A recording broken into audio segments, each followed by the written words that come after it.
Good morning, and welcome to the Signet Jewelers third quarter fiscal 2026 earnings call.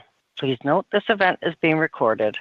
Joining us on the call today are Rob Ballew, Senior Vice President of Investor Relations and Capital Markets, J.K. Symancyk, Chief Executive Officer, Joan Hilson, Chief Operating and Financial Officer. At this time, I would like to turn the conference over to Rob. Please go ahead.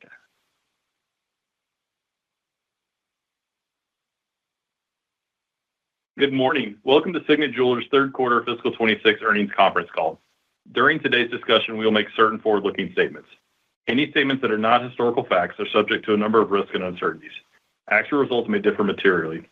We urge you to read the risk factors, cautionary language, and other disclosures in my annual report on Form 10-K, quarterly reports on Form 10-Q, and current reports on Form 8-K.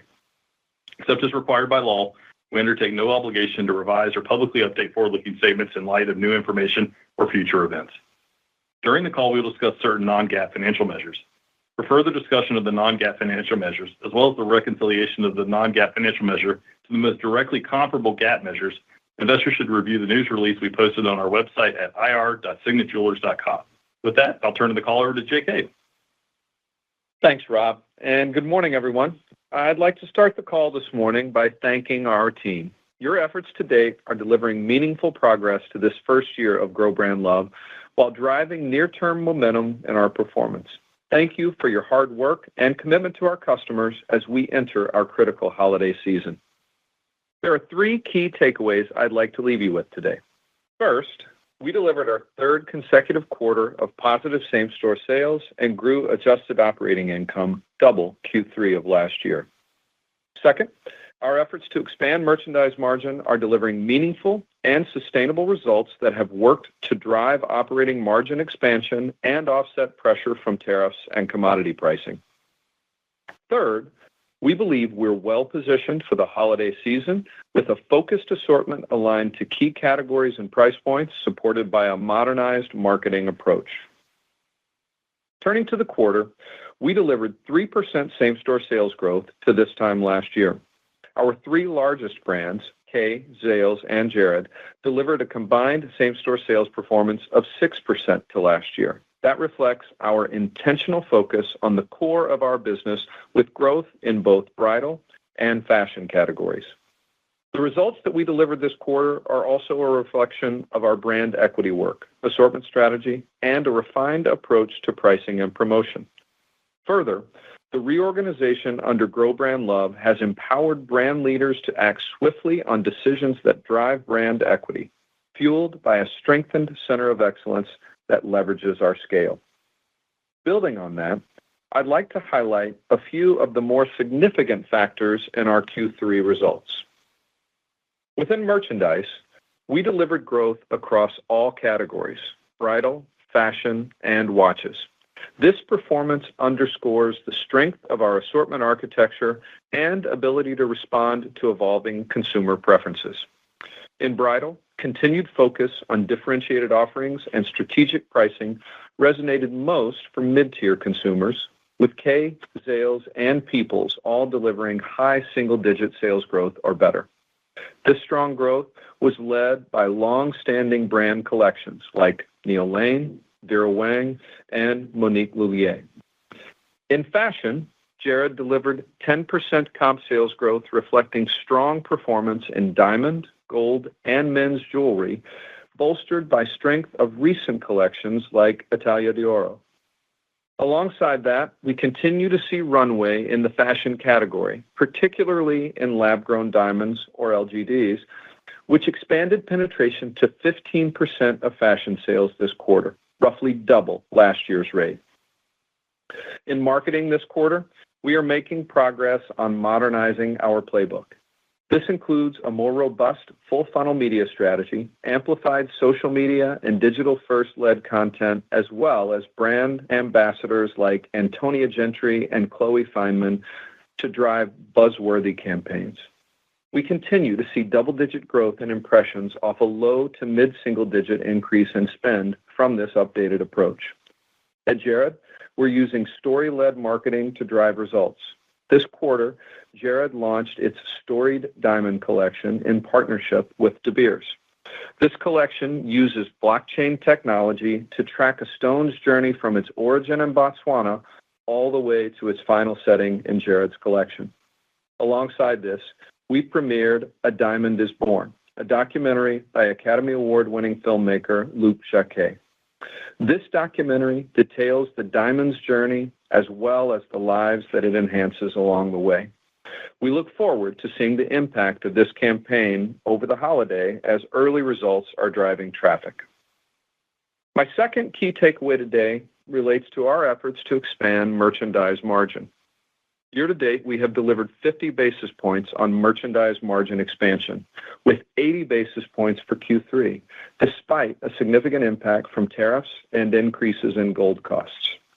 We have been carefully rolling out a refined pricing and promotion strategy. While this has included select price increases, it's a much more fulsome playbook.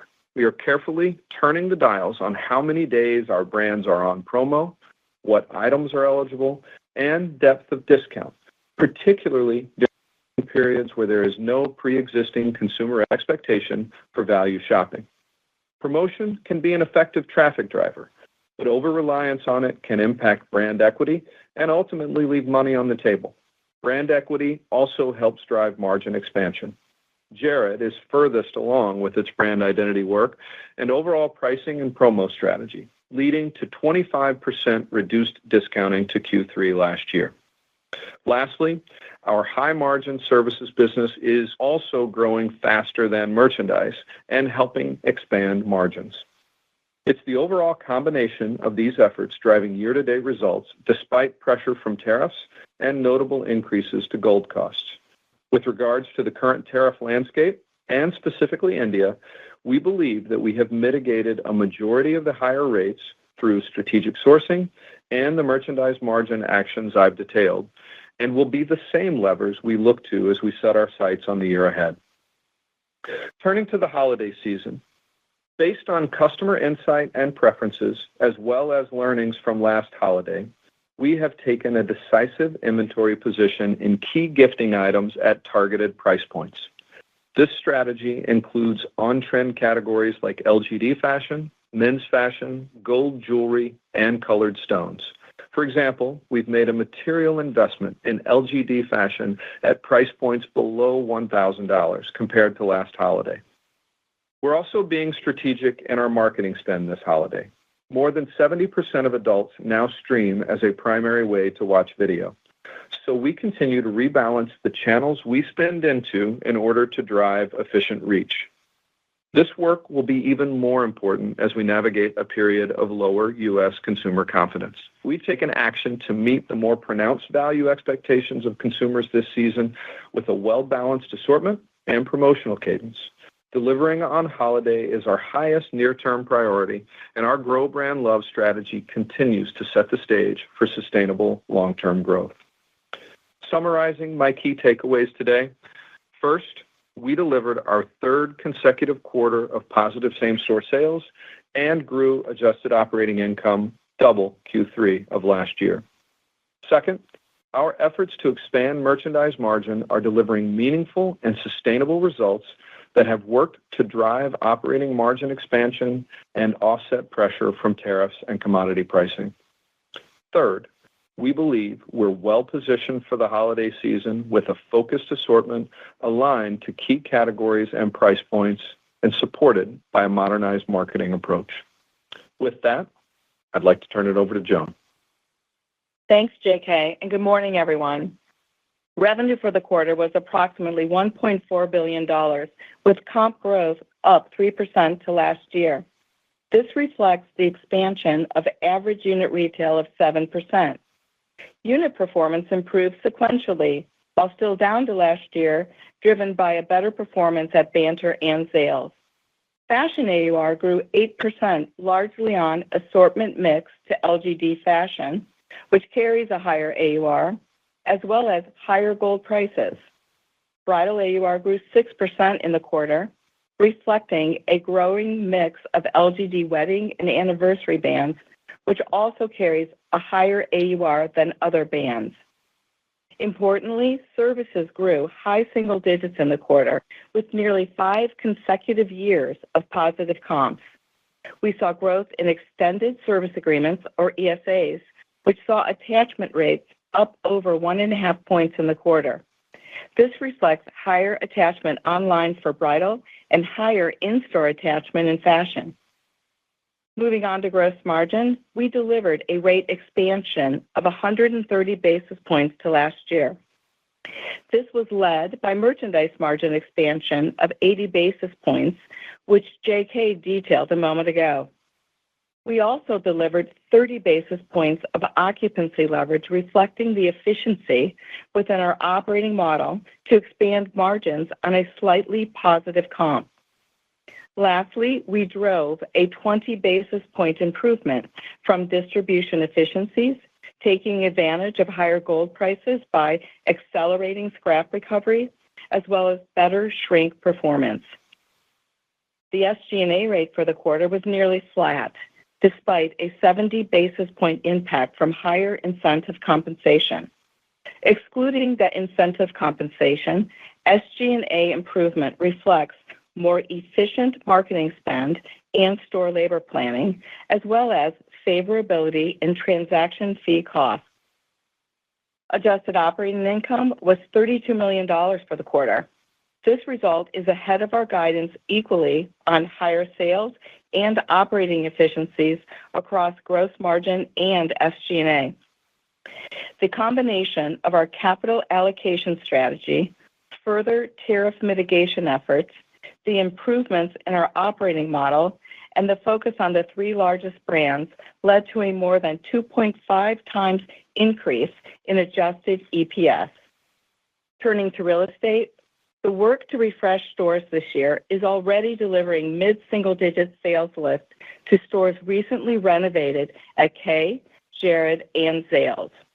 Additionally, early results from the repositioning of Kay stores are also showing positive traction, pacing towards just over a 2-year payback as we continue to relocate high-performing doors away from declining venues to better locations in otherwise strong markets.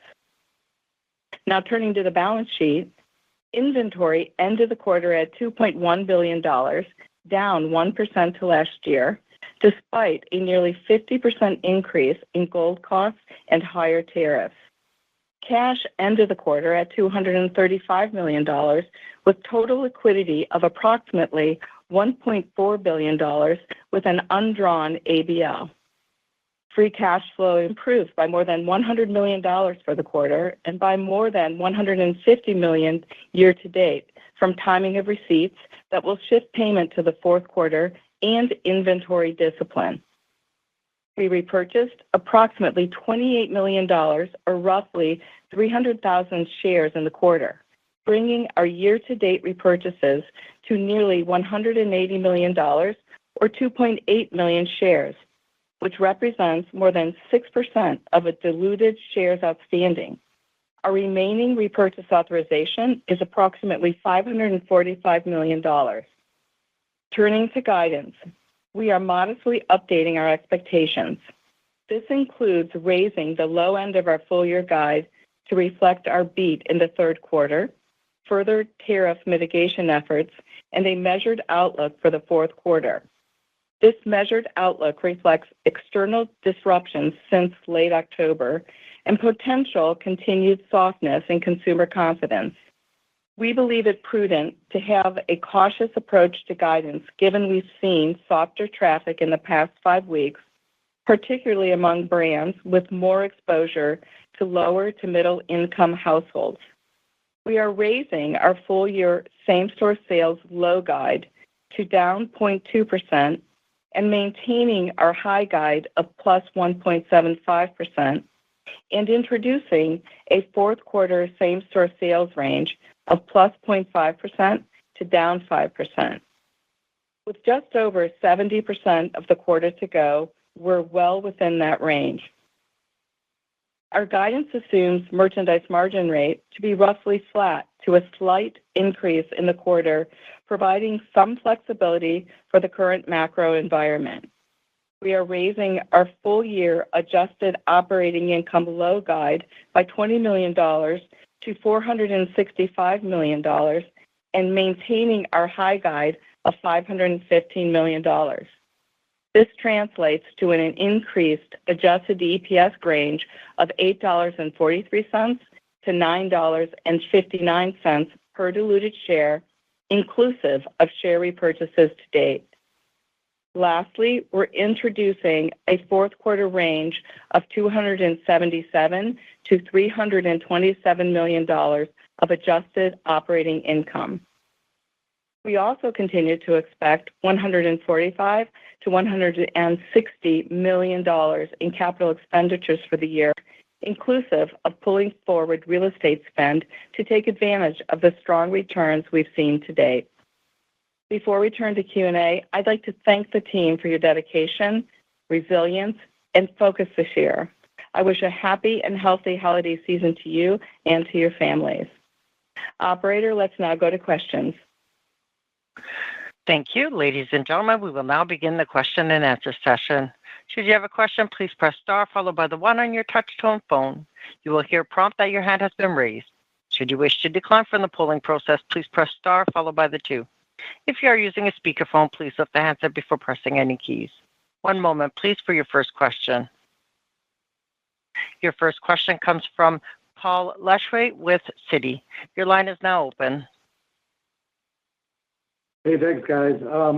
Curious if you could talk about what you've seen quarter to date and, specifically over the Thanksgiving weekend, how that might have informed your comp guidance for 4Q. And if maybe you could just dig in a little bit more about the external disruptions since late October that you referenced. Just want to understand what you were referring to, if that was the traffic comment that you just made or if it was something else. Thanks.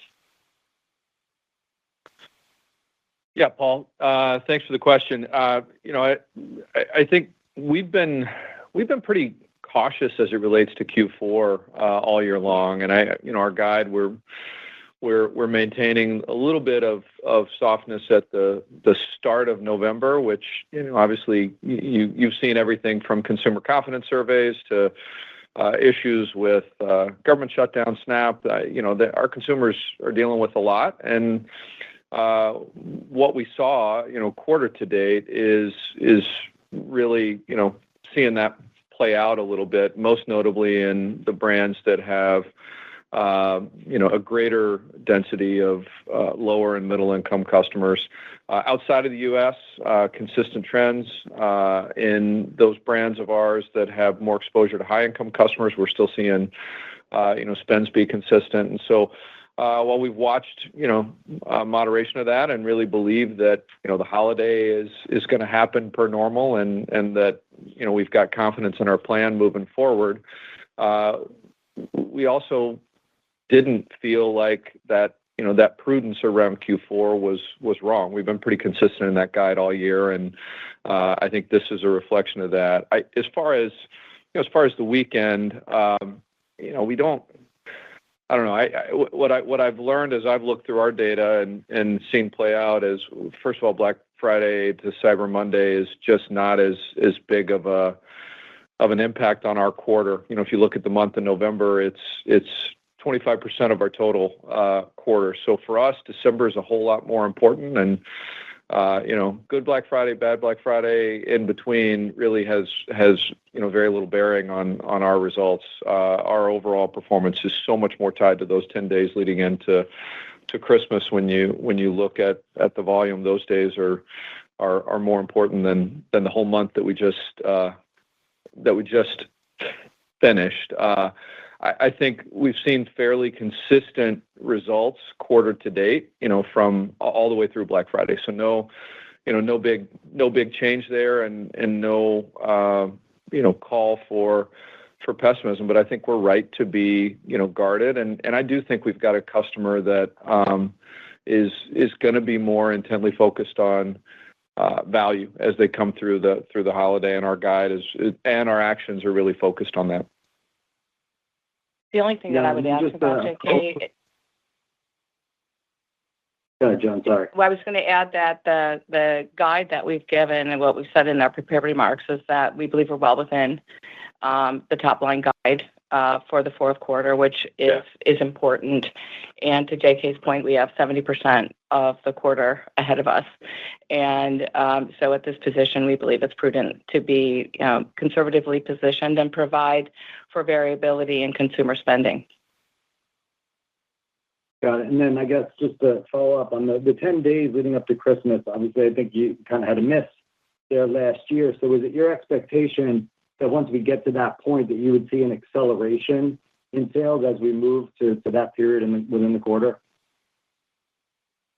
We think we're well positioned for it. I mean, I would say if you recall, the opportunity that we had last year was we really were under inventoried relative to the sub $500 and sub $1,000 price points, particularly in the fashion side. And I mean, depending on what bucket you're looking at and what brand you're looking at, we've got anywhere from 5 to 8 times the inventory there, well positioned on trend. Same investment, particularly in LGD fashion at those lower price points that has been driving improvement all year, and we're really ready for the business, and I think have the right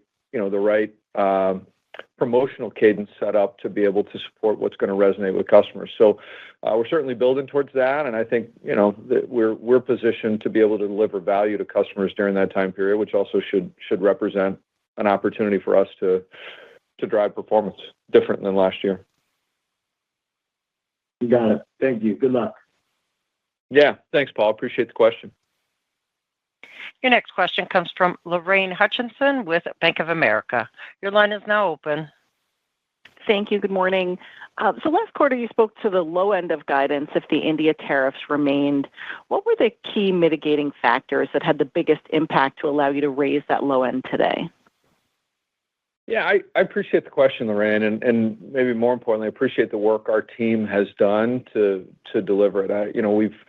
We've never fully dimensionalized a number as it relates to tariffs, in part because it moved around a lot. I think one of our challenges has always been if I gave you a number on Tuesday, on Wednesday, it might look a little bit different just based off of the volatility there. And even though we haven't seen the India tariffs pull back, we through a combination of a number of things, a lot of moves as it relates to country of origin to really partner with our supplier. When I talk about our teams, I'm not just talking about our merchants and supply chain folks who've worked hard, but upstream, our supplier partners have really been nimble, and we've moved some production to the U.S. We've moved some production to other countries. We've found ways to build efficiency into the supply chain. In this environment, given the commodities, there is a little bit of price that has moved through, and I think we've been able to mitigate that and mute it ultimately to try to protect value for our customers along the way. And given what our team has worked through, particularly over the last couple of months, not only does that position us well for the holiday, but ultimately these are the same levers that we will use to drive the business this next year. But I love the asked question because I think it really does point to the fact that despite this disruption and moving from effectively a low of 5% tariff to north of 50% tariff in India, our team's been able to do that, grow the business, and actually raise the bottom side of guide and take that downside off of the table, which I just think is great work across our business, and also puts us in a position of strength as we're moving into this next year. Thanks. And then can we just talk a little bit more about pricing? With gold prices and tariffs, it sounds like you are pulling the pricing lever a little bit. How do you tread carefully enough, given that you're seeing that pressure at the low-income consumer? I guess, how do you balance the need to offset some of these cost pressures with the consumer struggles that you're seeing? Yeah, thank you. I think that's the art and science of running a retail business right now. And for us, I'll break it into two parts.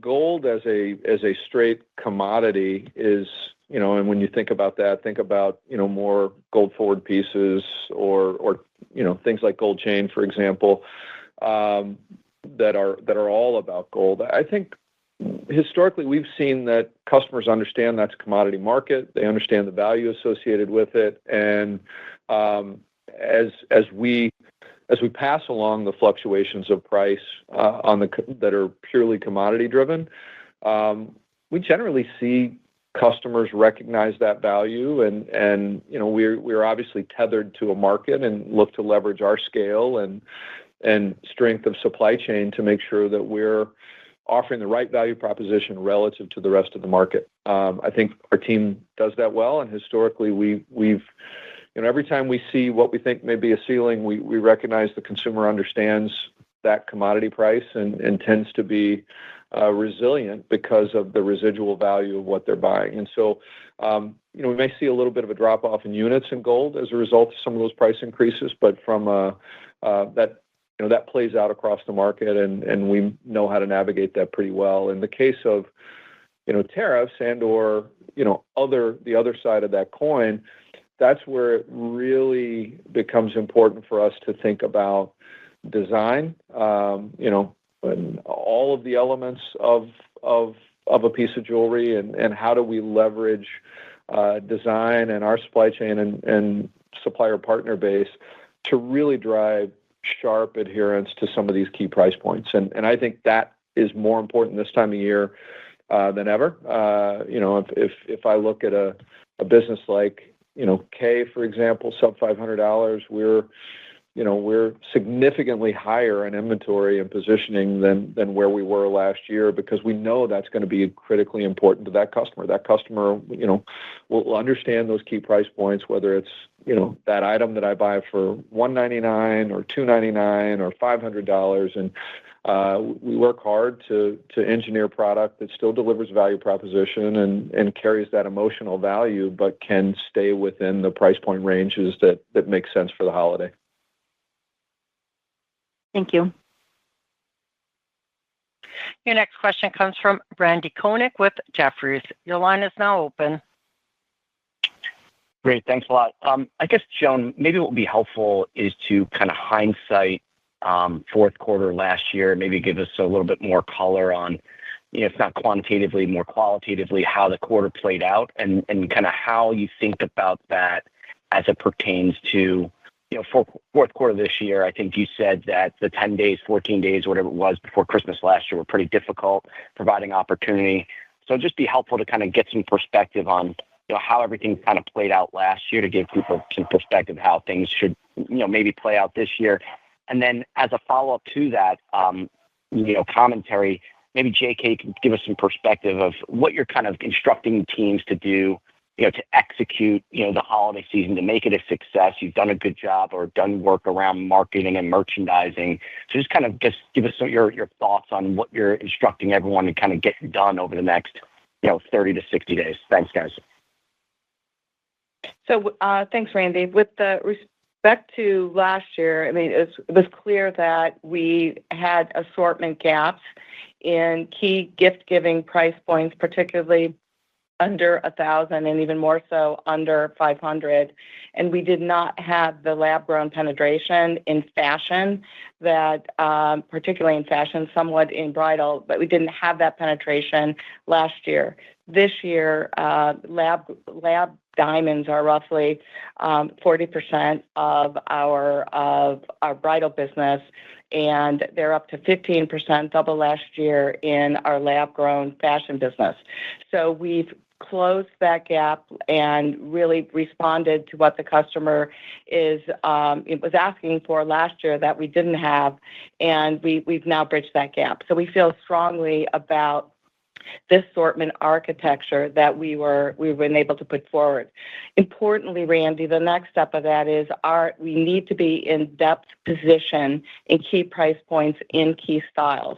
The team has worked very diligently to ensure that as we progress through the holiday selling period and we approach the last 10 days before Christmas, which we know is critically important, we're in stock in the key items that the customer is responding to.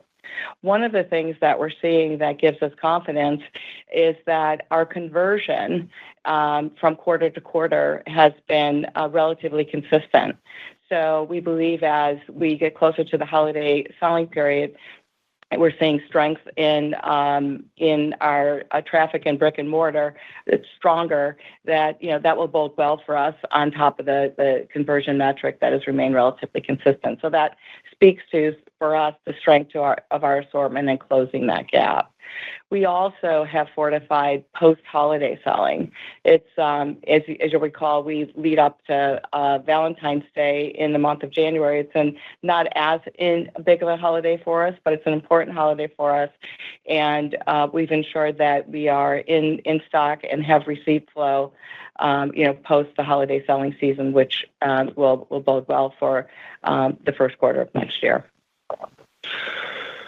I think as far as the next 30 to 60 days, I mean, Joan touched on it. December is a critically important month, and it is particularly important because that's when customers that shop our category, really do come more into the mindset of making a purchase, and we are a great last-minute option, whether that's because people save for it or because it's a simple solution at the end. I think it's incumbent on us to make sure that we make that as frictionless for customers as possible. And I think if of anything, this category can be a little bit intimidating to customers, and at a time period where I think there's a little bit more going on, a little bit more uncertainty, and in our lives leading up to the holiday as consumers, the more we can simplify and focus our message for them, I think the better off we are. And to Joan's point, that really does mean honing in on simple value propositions, trying to really streamline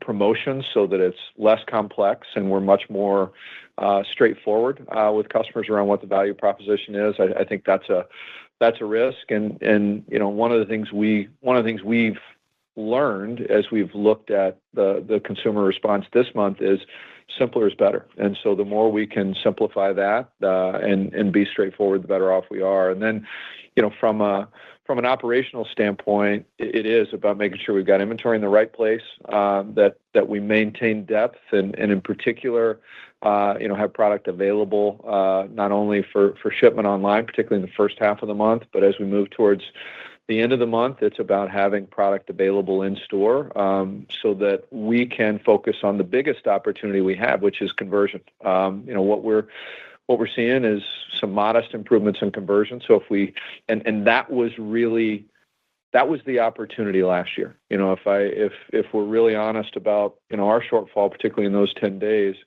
it was not a traffic opportunity for us. It was a conversion opportunity. There was a very clear message from customers that we were not as good at delivering the merchandise that they needed to solve that, the gift that they were looking for.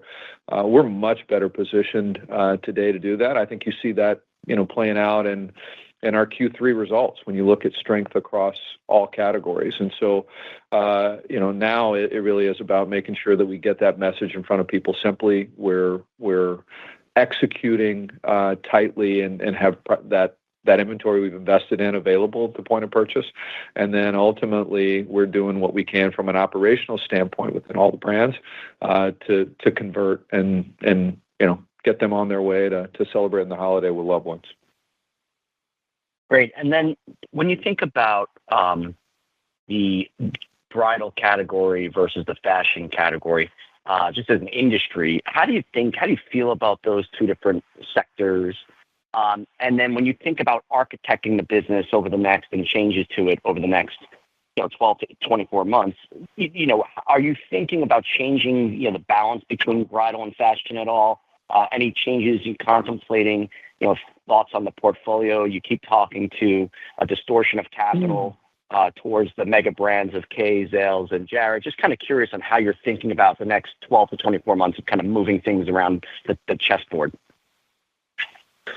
Yeah, it's a great question. I'll answer part of it and probably push part of it till after the holiday, because the last thing I want to do is introduce a lot of hypotheticals to our team, as we should be really focused on closing with customers and really delivering the holiday. To your point, we love the balance of the two, honestly, and given the share we have in bridal.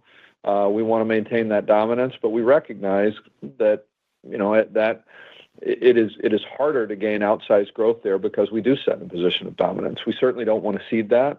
We love that balance within our business. We love being there for customers at that important point in their life, and we're going to continue to be dominant in bridal across the business. No question about that. We talk a lot about fashion just because it's underdeveloped relative to our business, and that's where the opportunity for outsized growth is. So mathematically, that may change the mix over time. It isn't about a pivot away from fashion. It's absolutely about a pivot away from bridal. It's more about a pivot into the opportunity that fashion presents for our business and the overall lift that can provide to the total portfolio. And I think the work we're doing to further delineate and position our brands to be complementary in that regard give us degrees of freedom to lean a little more heavily in some brands into fashion, and also stay a little more staunchly in the bridal focused area for other brands. As far as the portfolio is concerned and capital, I think once we get through the holidays, it's a great time for us to talk about some of the other strategic opportunities that we have. We've alluded to a few of them, and I think given as we've said all along with some of the other non-core brand decisions, as once we get through Q4, we'll be in a position to lay out thoughts. But I think the focus we've had on our core brands to really reignite growth across our business is what gives us not only confidence, but the degrees of freedom to really think a little more aggressively around how we deploy capital strategically across the business to continue to generate growth. Super helpful. Thanks, guys. Thanks, Randy. Appreciate it. Happy holidays. Your next question comes from Ike Boruchow with Wells Fargo. Your line is now open. Hey, good morning, everyone. Two for me. The first question is really just about promo.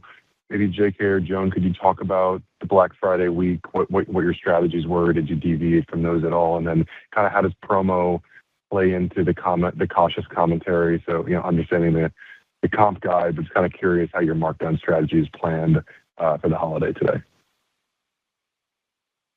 So over the weekend, the Cyber 5, we stayed on plan. We were, in terms of our promotional strategy, we were pleased with how we were able to lean out some discount in the appropriate places within our business, and really believe that strategy served us well, particularly from a margin perspective.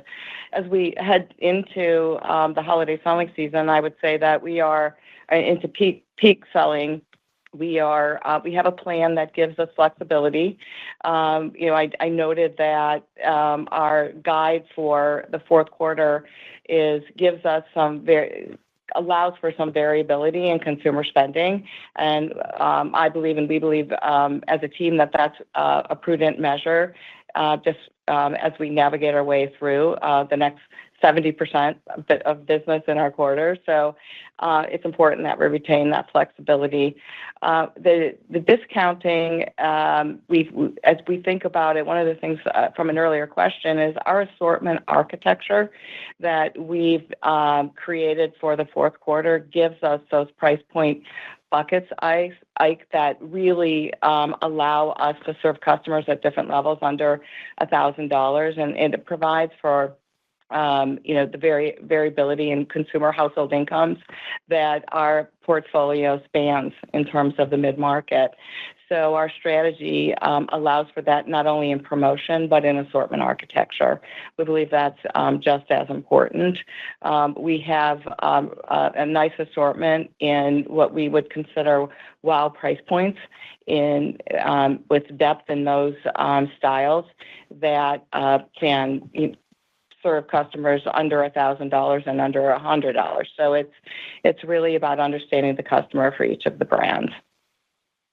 Got it. And then within that, Joan, could you maybe, for 4Q specifically, the gross margin plan, and could you kind of intertwine your promo plan along with, whatever the tariff headwind is? Like basically, could you stack the puts and takes for 4Q gross margin that's embedded in the EBIT guide? So for the fourth quarter, our GMM rate, our gross merchandise margin rate, considers flat to a slightly up view, and that's what's giving us the flexibility that we may need depending on those consumer spending patterns. You'll recall, like leading into the third quarter, we had an expansion of 50 basis points. And again, you heard our results this quarter were very good in terms of margin expansion. Some of that came from pricing, and a large part of it also came from architecture within the assortment. So we're continuing through that, but continuing with the architecture, but giving ourselves that pricing flexibility. So that's the overall view of the GMM. As you know, and we've said in the past that our gross margin, we're able to leverage gross margin on a slightly positive comp. And so that considers, just some of the work that we've been doing in our operating model efficiency within our distribution centers. We actually took advantage of, and will continue to do so in the fourth quarter, we took advantage of the gold pricing and accelerated some planned scrap recovery that we typically do in our business, but we accelerated it to take advantage of the pricing. So we're taking all of those measures in hand and bringing those forward into the fourth quarter as well. Just so I'm clear, so the merch margin flat to up, but if the comp is negative, would gross margin be down due to deleverage on fixed costs within COGS? Yes, that's accurate. Okay. All right. Thanks, guys. Your next question comes from Dana Telsey with Telsey Group. Your line is now open. Hi, good morning, everyone. And nice to see the progress.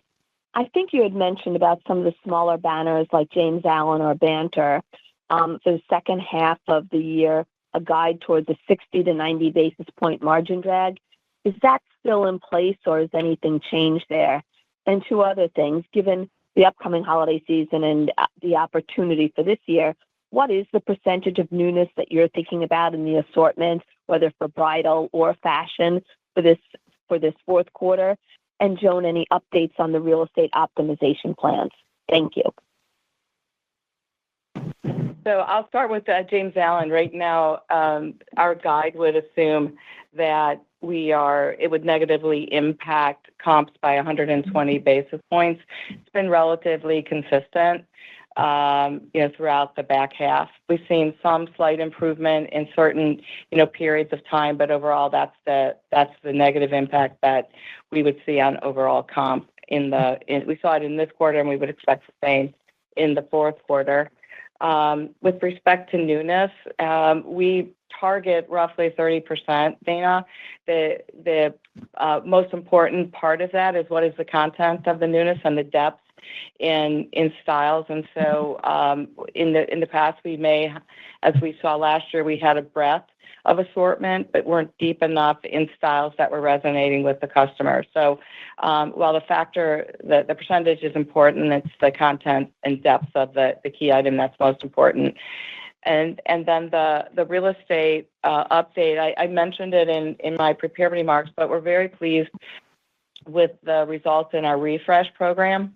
And, it's up mid-single digit comps from the brands that we've refreshed, and largely our our largest brands, and the renovations have been particularly strong for us, just over a 2-year payback, and you can really see the results of that within our Jared business.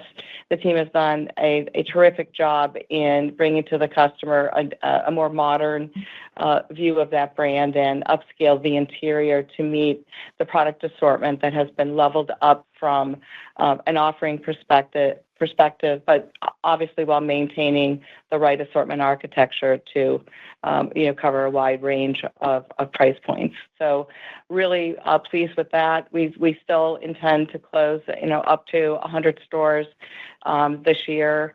And over the next 2 years, we think it's roughly 150 stores. Several of those, Dana, are in Banter, which are have been in declining malls, and we'll understand if there's a reposition strategy for those locations. Banter is a highly productive brand for us, and it has a strong store four-wall contribution, and so we'll really evaluate where the future might be in terms of newer locations for that brand. Thank you. Your next question comes from Jeff Lick with Stephens. Your line is now open. Good morning. Thanks for taking my question. I was wondering if you could maybe unpack a little bit more. I think those of us who have been following the story, we've all looked at Q4 as this battle between the consumer versus, the improvements you're making. If I use last year's EBITDA of, $394 and then the high end of your EBITDA this year at $374, it kind of implies that almost no matter what, the consumer element is a bigger factor than, the improvements that you're making. It kind of seems like, your improvements are, whether it's the fashion or just, the lab-grown diamonds. Could you maybe just unpack, is that how it should be read, or is it possible that, things could come in much better? Because, from the get-go, it seems like the consumer element seems to be a much bigger factor than what was thought to be pretty sizable improvements potential for Q4 this year.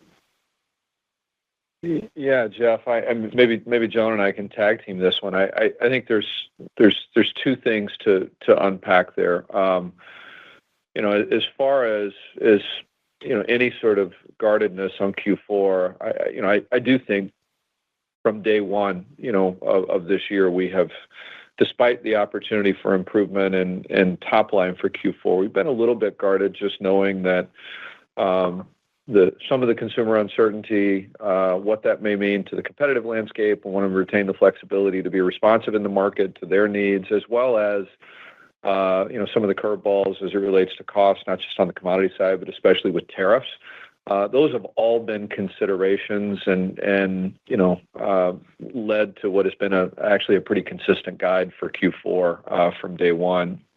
When you're looking at EBIT for that quarter, incentive comp's a pretty big factor when you start thinking about the reload of incentive comp and how that plays out. And so it's you've got a little bit of apples and oranges that may be going into the comparison there. But I think this is an environment where we also want to retain the ability to be responsive to the consumer at a time period where they have been dealing with a lot, and we feel like maintaining that flexibility to continue to drive momentum is really important for us, and I think our guide reflects that, and so I don't know, Joan, if there's anything you want to add to it, but that's if I were trying to summarize or give you a synopsis of maybe how to square up those two parts of the story, that's the intersection that makes sense to me. Mm-hmm. The only thing I'd add is that, our Q3 momentum, we feel the business, has momentum. We are seeing we're seeing a slight increase in conversion rate, which to us speaks to the architecture and the assortment that we're bringing forward. We are able to, reset some of the with respect to tariffs, we've been able to, offset those while, driving in the assortment architecture that continues to aid us in merchandise margin. So that's a positive, Jeff. And then I think some deleverage on fixed costs at the lower end of our guide is part of that. But to JK's point, almost at the high guide, we expect a deleverage in SG&A, but it's entirely related to the incentive comp reset. Much of what we saw in third quarter, and at the low end of the guide, it's really to a lesser degree incentive comp, but also that fixed cost to leverage. So we like the assortment, we like the position, and just responding to what might happen at the range of our guide. Oh yeah, and don't misunderstand the question. I think it's prudent to give the guidance that you gave. We're just trying to handicap those two kind of opposing forces. One quick question on the Indian tariffs. Is there any chance you can give us a sense of the dollar amount if, let's say, tariffs were to go back to, say, 25%, 20%, which is kind of what the other countries are getting? How much of a eventual, obviously, it won't be instant because of the way inventory turns, but how much of a get back, or how much dollars have you absorbed, or could you get back? That is in this world, that is a what should be a simple question, but is actually much harder. Only because in some cases we made decisions around relocating to different country of origin, or even potentially changing design and what we would buy to maintain not just assortment architecture but margin architecture and some of those things. So it's I would say it's because we haven't dimensionalized a headwind. I can't as easily articulate what the give back may be. I would say the plus of that pullback would be, the range of product and the predictability of supply chain relative to really being able to lean into top line driving performance is greatly aided by a reduction in tariffs. I think one of the challenges that many retailers, not just us, are facing as it relates to the timing of some of the tariff announcements is literally running out of runway relative to Q4 and having to make decisions on what do you pass on, what do you absorb, what do you not do that maybe you would have considered before. And so above all, I think our team has done an exceptional job of navigating that uncertainty and positioning us to be there for the consumer, not just for Q4, but delivering this performance throughout the year. And honestly, some of what we've had to develop in terms of nimbleness and responsiveness within the supply chain, that's going to carry a benefit for us moving forward. The better we are at controlling our inventory and really mastering all of the input costs that come along the supply chain for a scale player like us gives us a competitive advantage. And so, in the classic sense of, that which does not kill you makes you stronger. Like this is one of those things that, we're finding the blessing in it and going to leverage that to our benefit moving forward. But that uncertainty and the short runway leading up to Q4 certainly hamstrings some of the degrees of freedom relative to assortment planning and would only benefit from stability, particularly if that stability comes with a more moderate tariff than what we've been dealing with. And so I know I didn't answer your question relative to dollar amount. It's hard because we never gave you a dollar amount on the front side, but I at least want to convey to you that we're thoughtful around what levers there are for us to pull that can be accretive to the business. Ultimately when we land at a little more normalized state relative to the tariff environment. So I guess to close that then, from a qualitative basis, if the only thing in the tariff landscape that changes next year is that the Indian tariffs go down, obviously because the other tariffs seem to be a little more set at this point, so you kind of have an idea of the landscape. But if the Indian tariffs go down, all things being equal, that's going to be a positive for 2027 and beyond. Yeah, it should. I mean, I think inherently, quantifying the overall, dollar impact, I think is a little bit harder thing to do, but absolutely that gives you more opportunity to play offense. Awesome. Well, best of luck with the fourth quarter and look forward to catching up soon. Thanks, Jeff. Thank you. Your next question comes from Mauricio Serna with UBS. Your line is now open. Great. Good morning. Thanks for taking my questions. Just a point of clarification on the Q4 guidance. When you said that, you are well within the range, does that mean you're at the top end, midpoint? And just trying to understand that part of the guidance. And then also on Q4, thinking about the promotional environment, can you talk about what you've seen so far in terms of at an industry level, what you've seen in promotions? And do you expect that to maybe year over year be more intense, be in line? Just any thoughts on what you're thinking about the promotional environment would be great. Thank you so much. Mm-hmm. So we articulated that we're well within the range of our top line guidance, Mauricio. And the reason that we can, position ourselves with that statement is that historically, when you think about the fact that the Black Friday weekend is a very small piece of the overall quarter, and that from the run rate of the November month to date into the holiday selling period, even last year as well, with some of the assortment gaps that we've had, we see improved run rate historically from November to December as historical, and we've seen over the last several years. So it's really it's more pertinent to think about the overall guide, and understanding the variability in the range is just giving us a range of outcome that gives flexibility for some of the pricing actions, particularly with EBIT. So without being specific, we feel that our business has momentum, and as we look into December, based on our assortment, we are cautiously optimistic about the outcome.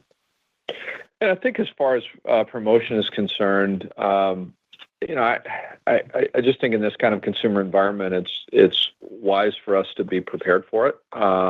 We've seen a little bit more promotional response, I think, with some of the consumer confidence questions that have emerged in November, and I think we're well positioned to be able to deliver on the right value propositions as we get into the real crunch time for our business. So nothing exceptional that I would quantify at this point, Mauricio, but I think anytime you've got a consumer that's dealing with uncertainty, it's wise for us to plan for it and to remain flexible, to be responsive, so that we can drive top line during a really important time of year.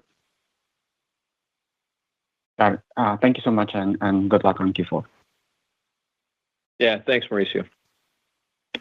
Your next question comes from Jim Sanderson with Northcoast Research. Your line is now open.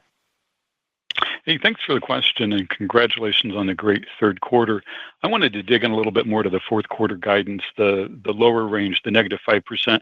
Given the strength you've had in average unit revenues to date, what would it take with respect to average unit volume declines to get to that -5% in fourth quarter, both in bridal and in fashion? Just trying to get a sense of where the greatest risk or weakness could emerge for the fourth quarter. Mm-hmm. I'll take that, Jim.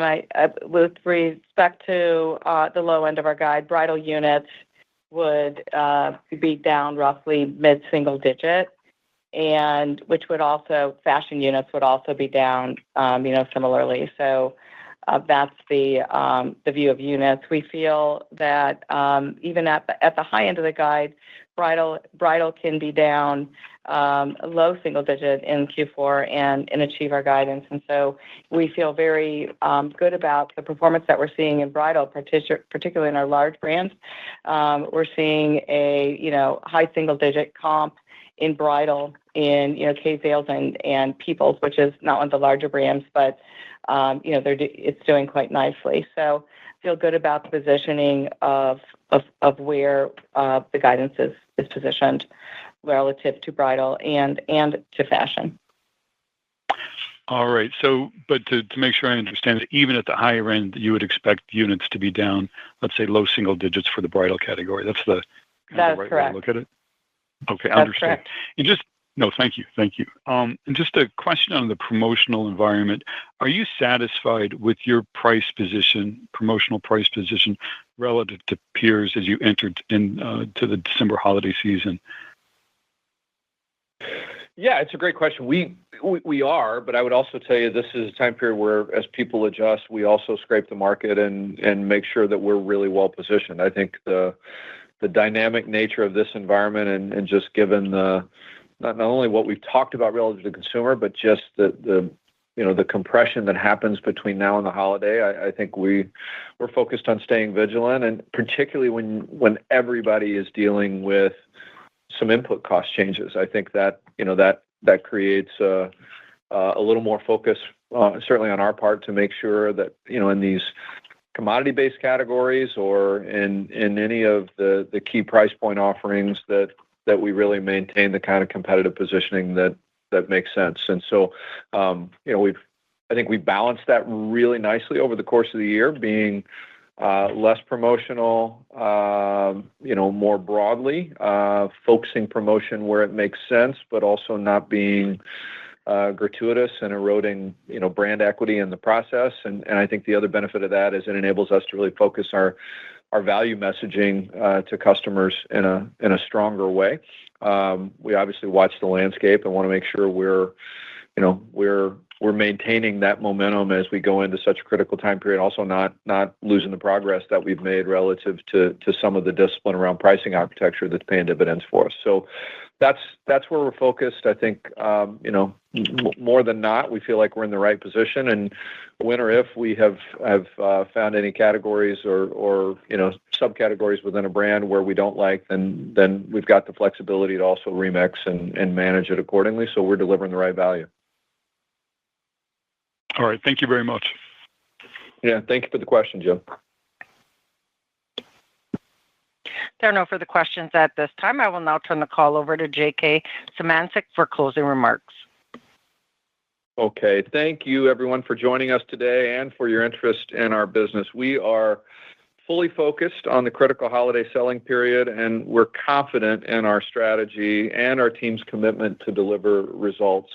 However you celebrate, I want to wish everyone, our employees, partners, shareholders, all of you, a holiday season full of joy, peace, and, of course, love.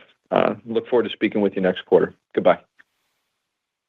Ladies and gentlemen, this concludes your conference call for today. We thank you for participating, and as I please disconnect your lines.